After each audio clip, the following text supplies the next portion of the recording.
De volta ao Alerj Debate de hoje, falando sobre o sistema ferroviário no Rio de Janeiro. Deputado, nós falávamos sobre o número de composições. Existe um número limite, porque as pessoas também não entendem isso. A gente lê muito no jornal, precisamos de mais vagões para melhorar o sistema de transporte, tanto do metrô quanto dos trens.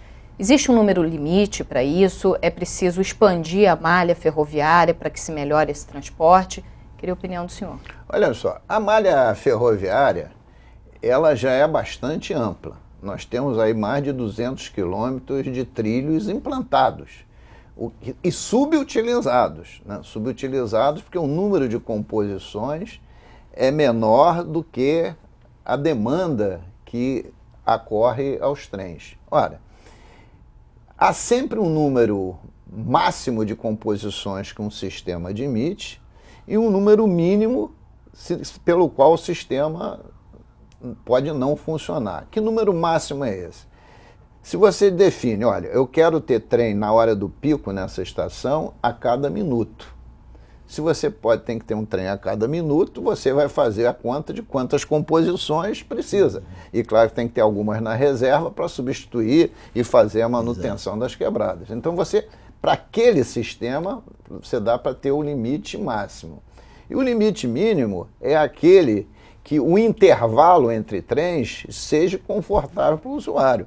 Não é confortável você ter um trem a cada meia hora, um trem a cada 20 minutos na hora do pico, né?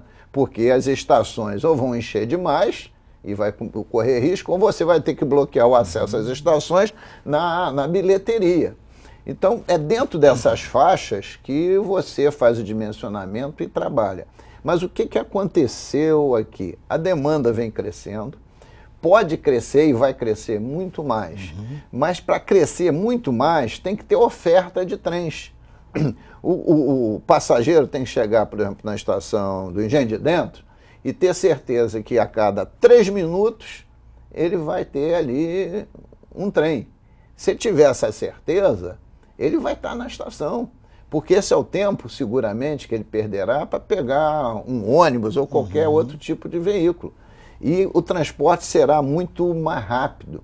Os níveis de congestionamento, naturalmente, vão gerar demanda para os trens.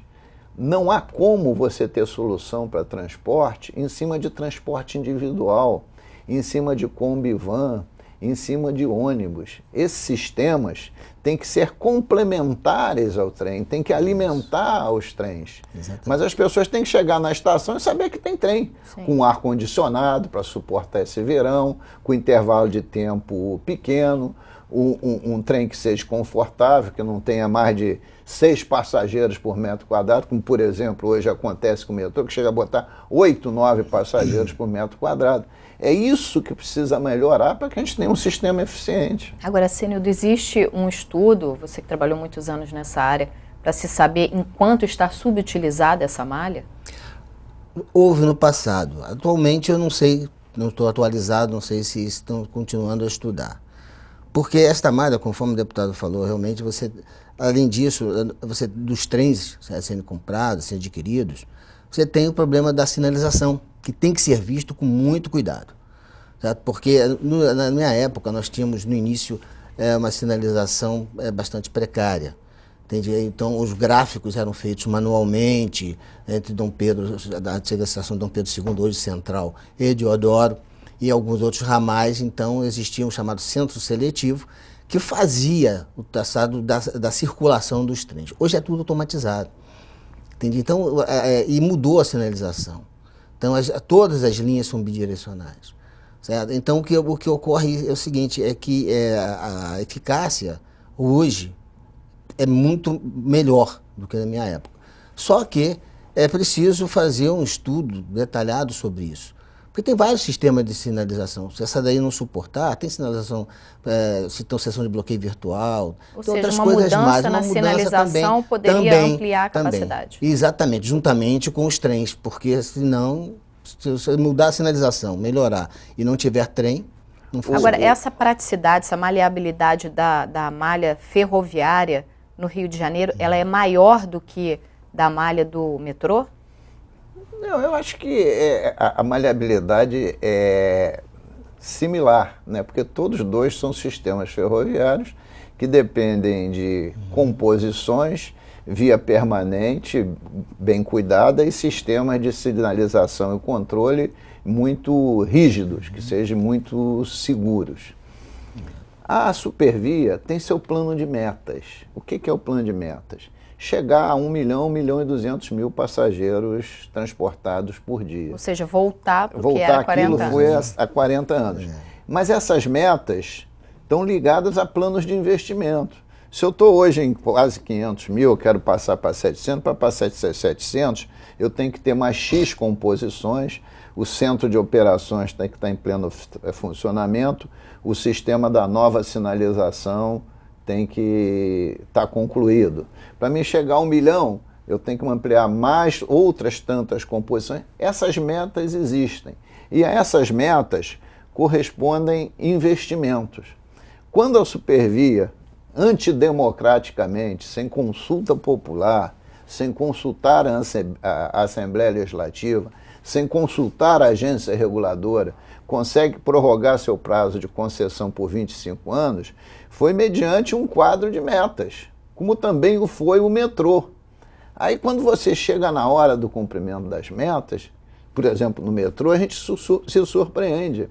Porque no prazo que tinha tais composições, não está escrito assim no cronograma. No dia tal, tantas composições a mais tem que estar funcionando, né? Você bota um prazo no entorno da época tal. Ora, em termos de cronograma, no entorno da época tal, não é nada. É você estipular um prazo para ser descumprido. Então, esse cronograma de metas e investimentos é que é o importante de estar na mão da agência reguladora. Porque o que é a agência reguladora? Ela é primeiro, a fiscal do contrato de concessão. E segundo, uma mediadora dos conflitos entre o poder concedente, que é o Estado, a concessionária e o usuário. E a bíblia de uma agência reguladora é o contrato de concessão, que tem que estar muito bem feito, porque está escrito aqui que você tinha que estar fazendo isso. Tantas composições, o sistema tinha que estar assim transportando. Não está por quê? Vocês têm culpa? Multa-se. Aí vem um outro artifício. Se transforma a multa em investimento. Ora, então em vez de eu investir 1 milhão, se eu sou multado em 100 mil, eu passo a ser obrigado a investir 1 milhão e 100 mil. No fundo, eu não estou penalizado, porque o meu investimento, no fundo, vai retornar também meu benefício. Então, essas sofisticações, esses arreglos que acontecem, é que também desmoralizam o sistema e o papel da agência. Muitas vezes, não é o conselheiro ou a estrutura da agência que é a culpada. É a falta de contornos nítidos que dá ao governo. Como é que você pode admitir, Potira, que 2 contratos de concessão de 25 anos para o metrô e para o trem tenha sido dado pelo Palácio Guanabara, pela Secretaria da Casa Civil, que é dirigida por um procurador do Estado, sem consultar a agência reguladora, que é o órgão que fiscaliza. Quer dizer, você inverte tudo. Agora mesmo, o estudo de viabilidade do metrô, dessa fusão da linha 1 com a linha 4 na Zona Sul, quem contratou a Fundação Getúlio Vargas foi a Casa Civil. E a gente sabe que a Fundação Getúlio Vargas tem especialidade em economia, direito e administração, não em transporte. Então a Fundação Getúlio Vargas deve ter subcontratado algum indicado, né, ou alguma estrutura indicada. Então isso tudo é que vai deformando também o processo e não dando transparência ao processo. Agora o senhor fala de um plano de metas, né? Nós temos agora Olimpíadas e Copa do Mundo. Muita gente precisa utilizar os trens para chegar principalmente ao Engenhão. Várias pessoas deixam de frequentar o Engenhão por causa da dificuldade de transporte até o local. Existe tempo hábil hoje para investimentos no sistema ferroviário, para esses eventos? Olha, para a Copa do Mundo é desnecessário, né? Copa do Mundo só como legado, né? Porque os 2 eventos futebolísticos aqui vão ser no Maracanã, que vai custar aos cofres públicos o absurdo de R$1 bilhão. Vai ser o estádio que vai ter o assento mais caro do mundo. É um estádio para 78 mil espectadores.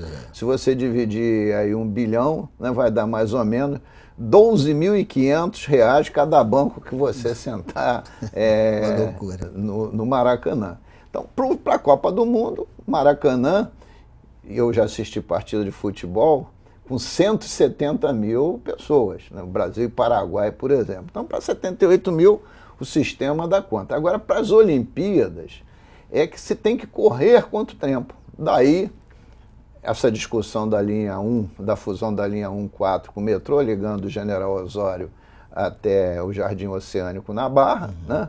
E a necessidade de você dinamizar o transporte ferroviário. E você não dinamiza sem investimentos, principalmente em novas composições com ar-condicionado. Essas integrações hoje que funcionam entre trem, metrô, também o deputado citou a questão dos ônibus. Sim. Elas funcionam bem no Rio de Janeiro? Funcionam, atendem bem. Nós temos estações de integração na própria central, temos em São Cristóvão. Isso funcionaria bem numa questão de Olimpíadas, por exemplo?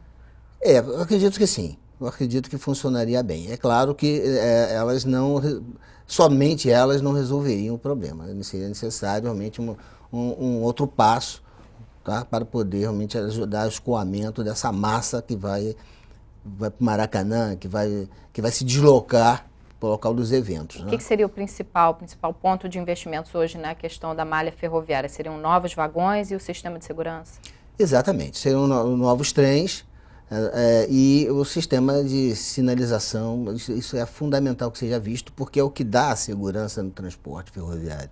Você tem que ter uma sinalização adequada para isso, com parada automática de trens, com um sistema, uma linha bidirecional, tá? Isso tem que existir, tá? Porque vai dar toda a segurança para os passageiros transportados. Agora, deputado, a gente está chegando ao finalzinho do nosso debate. Eu queria perguntar para o senhor o seguinte: o projeto foi vetado pelo governador, o veto ainda não foi analisado no plenário, mas o senhor pretende debater essa proposta também de outros trajetos expressos também nas comissões? O que o senhor pretende fazer? Olha só, primeiro, eu vou tentar derrubar o veto. É o papel que me cabe, porque se eu acredito no projeto, tem que tentar derrubar o veto.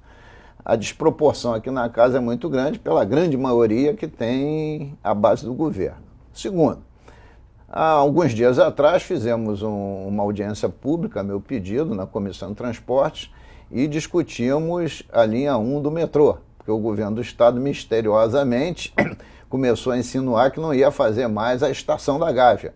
E ele é fundamental para que um dia a linha 4 possa se desenvolver para o Jockey, Jardim Botânico, Maitá, etc. né? Então, essas discussões nós temos travado. Agora, na integração, e é isso que é importante, o grande gargalo hoje é o próprio metrô e o trem, porque não podem receber mais demanda. Então, o que adianta fazer a integração se os gargalos são os sistemas ferroviários? E para vencer esses gargalos, volto a dizer, só com novas composições. Quer dizer, hoje a gente tem que bater na tecla novas composições. E trem e metrô não é problema para resolver nem Copa do Mundo, nem Olimpíada. É o legado que a cidade e a região metropolitana precisa. É a necessidade nossa do cotidiano.